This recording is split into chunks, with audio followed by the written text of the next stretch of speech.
मीरा रोडमध्ये सध्या सुरू असलेल्या दोन गटातील तणाव काही शांत होण्याचं नाव घेत नाही। पोलीस हे संपूर्ण प्रकरण शांत करण्याचा प्रयत्न करतात, परंतु लोक काही ऐकण्याच्या तयारीत नाही आहेत। भाजपचे आमदार नितेश राणे हा स्वतः मीरा रोडमध्ये आले होते आणि त्यांनी पोलीस आयुक्तांची भेट घेतली। भेट घेतल्यानंतर त्यांनी पत्रकार परिषदेत मोठे गौप्यस्फोट देखील केले होते, परंतु त्यानंतर अजून वातावरण चिघळलं। नितेश राणे यांच्यानंतर पुन्हा ह्या मीरा रोड परिसरात हाणामारीच्या घटना घडली। ही जर दृश्य तुम्ही पाहिले तर एक रिक्षा देखील चक्क उलटी केलेली आहे। ही ब्रिजवरची दृश्य आहेत। ब्रिजवर देखील अशा प्रकारची हाणामारी करण्यात आली। एवढंच नाही तर काही दुकानं देखील फोडण्यात आली। ह्या संपूर्ण घटनेवरून हे स्पष्ट होते की संपूर्ण सिच्युएशन हँडल करण्यात मीरा रोड पोलीस कुठेतरी कमी पडतात। दोन्ही गटांना शांततेचं आवाहन पोलीस 2 दिवसापासून करतात। व्हॉट्सअपवर मेसेज व्हायरल न करण्याचं आवाहन करतात, परंतु लोक देखील शांततेची भूमिका घेत नाही। त्यामुळे येत्या काळामध्ये हे वातावरण आणखीन चिघळण्याची शक्यता आहे। पोलिसांना आता या ठिकाणी कोम्बिंग ऑपरेशन देखील करावं लागणार आहे आणि महत्त्वाची भूमिका घ्यावी लागणार आहे। दोन गटातील वातावरण ज्यावेळी शांत होईल त्यावेळी संपूर्ण परिसर देखील शांत होणार आहे, परंतु सध्याच्या वातावरणामध्ये जे आहे की कुणीही ऐकण्याच्या तयारीत आहे। त्यामुळे हे वातावरण आता कुठच्या वळण घेते ते पाहावं लागणार आहे। जय श्री राम बोल, जय श्री राम, जय श्री राम बोल, जय श्री राम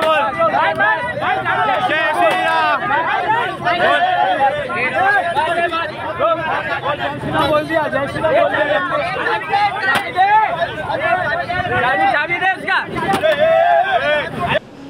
आपल्या सगळ्यांना माहीत आहे की 21 तारखेला रात्री जी घटना घडली त्या घटनेनंतर गेले 3 दिवस शहरात सतत तणावाचं वातावरण आहे। वेगवेगळ्या कारणामुळे ही जी घटना घडली या घटनेच्या अनुषंगाने आणि त्यानंतर घडलेल्या घटनाच्या अनुषंगाने आतापर्यंत आपण 8 गुन्हे आणि 2 गुन्हे सायबर आपले IT ॲक्ट अंडर असे 10 गुन्हे आतापर्यंत आपण दाखल केलेले। टोटल 19 आरोपींना आतापर्यंत अटक केलेली आहे आणि इतर आरोपींना CCTV आणि जे रेकॉर्डिंग झालेलं आहे त्याच्या माध्यमातून आम्ही आयडेंटिफाय करण्याचा आणि अटक करण्याचा प्रयत्न करीत आहोत। माझी आपल्या सर्वांच्या मार्फत सर्व नागरिकांना विनंती आहे की इन्व्हेस्टिगेशन आम्ही करतो आहे। जे काही घटना घडल्या त्याच्यात नक्की त्यांच्या आरोपीविरुद्ध नक्कीच कारवाई होईल, जे आरोपी आहेत त्यांच्याविरुद्ध। पण त्यासाठी आम्हाला वेळ मिळाला पाहिजे आणि वेळ मिळण्यासाठी आम्ही CCTV फुटेज आणि इतर रेकॉर्डिंग चेक करून त्यांच्याविरुद्ध आम्ही नक्कीच सक्त कारवाई करणार आहोत। त्या व्यतिरिक्त जे लोक सोशल मीडियावर काही इन्स्टिगेटिंग मेसेजेस पाठवत आहेत त्यांच्याविरुद्धसुद्धा त्यांना निष्पन्न करून त्यांच्याविरुद्धसुद्धा कारवाई करण्यात येईल। पण सर्वप्रथम आपण सर्वांना एक समजून घेण्याची आवश्यकता आहे की इन्व्हेस्टिगेशन, गुन्हे दाखल करणे आणि आरोपी अटक करणे हा एक भाग आहेच, पण त्या व्यतिरिक्त सर्वात आधी शहरात शांतता प्रस्थापित करणे ही जास्त महत्त्वाचं आहे। आपल्या सर्वांना माहिती आहे, आपण सर्वजण या ठिकाणी राहतो। गेल्या कित्येक वर्षामध्ये मीरा भाईंदरमध्ये असा लॉ अँड ऑर्डरचा कम्युनल लॉ अँड ऑर्डरचा प्रॉब्लेम कुठला झालेला नाही आहे। दुर्दैवाने ही घटना घडलेली आहे आणि त्या अनुषंगाने गेले 3 दिवस तणावाचं वातावरण शहरामध्ये आहे। आमची आणि आपल्या सर्वांची जबाबदारी आहे की सर्वात प्रथम शहरामध्ये शांतता प्रस्थापित करणे, एक सौहार्दाचं वातावरण तयार करणं आणि त्यानंतर जे कोणी एलिमेंट्स हे असं करण्याचा प्रयत्न करतात त्यांच्याविरुद्ध जी कायदेशीर कारवाई करणं हे आमचं काम आहे। आम्ही निश्चितपणे ते करू, परंतु सर्वप्रथम आपण सर्वांनी आम्हाला सर्वांना सहकार्य करावं की आपण सर्वजण मिळून या शहरामध्ये शांती व सौहार्द प्रस्थापित करण्याचा प्रयत्न करू। आधी किती लोक अरेस्ट आहेत आणि त्यांच्या पार्श्वभूमी अजून चेक करायची आहे। टोटल मी आता जसं सांगितलं तुम्हाला की 19 आरोपी आतापर्यंत आम्ही अटक केलेले आहेत आणि इतर आरोपी निष्पन्न करण्याचं काम सुरू आहे। जिथे जिथे आवश्यकता असेल ती कारवाई निश्चितपणे केली जाईल। लॉ अँड ऑर्डर मेंटेन करण्यासाठी किंवा इतर कारणासाठी जी काही कारवाई करणे आवश्यक आहे ती निश्चितपणे पोलिसांकडून केली जाईल। कार्रवाई हुई क्या इसमें शामिल या कोई आरोपी उनसे संबंधित हैं या अलग? ये महापालिका ने आइडेंटिफाई किया था जो इलीगल स्ट्रक्चर है, हमने उनको सिक्योरिटी प्रोवाइड की थी और उस पर अगेंस्ट कल कार्रवाई की गई। दुकानावरती आणि ऑटो रिक्षावरती हल्ला झाला त्याच्यावरती काही गुन्हे दाखल झाले?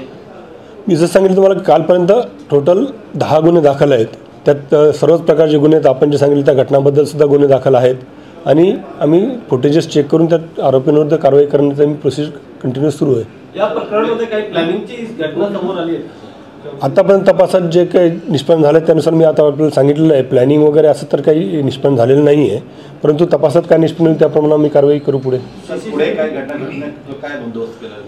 पुढे काही घटना घडू नये यासाठी आम्ही ऑलरेडी नाकाबंदी आणि पेट्रोलिंग आमची सुरूच आहे गेले 3 दिवसापासून। त्या व्यतिरिक्त आपल्याकडे 6 प्लॅटून SRPFचे आणि 3 प्लॅटून रॅपिड ॲक्शन फोर्सचे आपल्याकडे प्राप्त आहेत।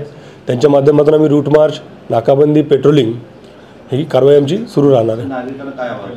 मी आधी सांगितलं की आपल्या सर्वांच्या मार्फतीने मी इथल्या सर्व नागरिकांना जनतेला आवाहन करू इच्छितो की आपण सर्वांनी मिळून या शहरात शांतता प्रस्थापित करणे आपलं प्रथम कर्तव्य आहे. कारण या सर्व घटनांचा परिणाम जो आहे तो अतिशय गरीब व सामान्य लोकांवर याचा जास्त परिणाम होतो.